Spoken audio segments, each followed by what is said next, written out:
Argentina are one game away from potentially winning their first World Cup in more than 30 years. They knocked out Croatia in the semi-finals in Qatar, winning by 3-0. Lionel Messi scored the opener and was instrumental in setting up the second and third goals.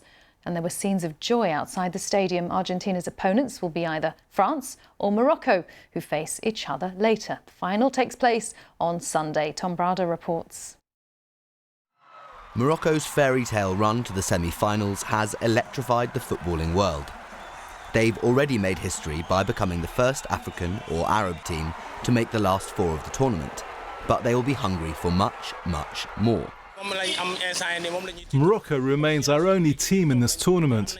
It's a great pride for us Africans.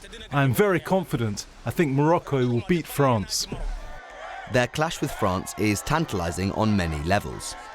On the one hand, you have the current holders with superstar striker Kylian Mbappe leading the line, taking on one of the tournament's underdogs. This is great news. We will be able to go much further in this World Cup and it will be really great. I can't wait to see the final. But there's a historical edge too.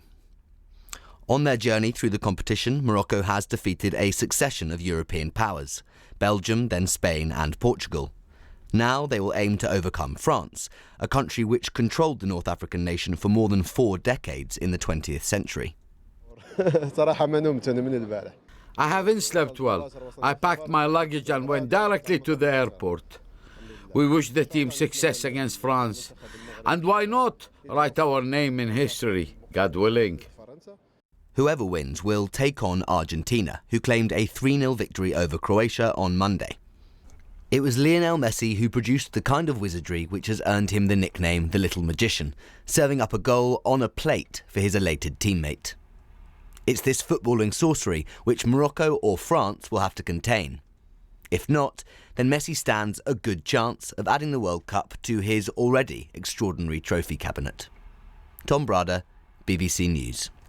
So how are Moroccans feeling before the match? Our correspondent Mayeni Jones is in Casablanca. I think it's hard to overstate just how excited people are about this match tonight. They've watched the national team achieve something that many of them thought was impossible. And they've watched them do this under a Moroccan coach, under many players who've trained here and decided to play for the national team. And I think it's filled the whole country with a sense of pride and a real sense of their position now as the last remaining team in this competition. They say that they're doing it not just for Morocco, but for the entire continent and for the entire Arab world. Yeah, the match is just under 12 hours away, so there are probably going to be a lot of nerves today. There are a lot of Moroccans in Qatar for the event, aren't there? Yeah, indeed. The government here has sponsored a number of flights, making them a lot cheaper to fly to Qatar, just under €500 for a return ticket. And it's also made it a lot easier for people to be able to get there. So they want a critical mass of Moroccan fans for this historical match. This is, for many people, the biggest football game of their lives. Many people here go to cafes to watch the match. Cafe owners are getting ready to get some of the biggest crowds that they've ever seen. Fan zones are being set up. People are cooking in their homes ahead of the match. So there's a lot of excitement. And if they win tonight, the scenes here in Casablanca are going to be incredible. Yeah, and the fact that they are going to be playing France, how much is that a factor in the nerves, in the excitement, in the rivalry?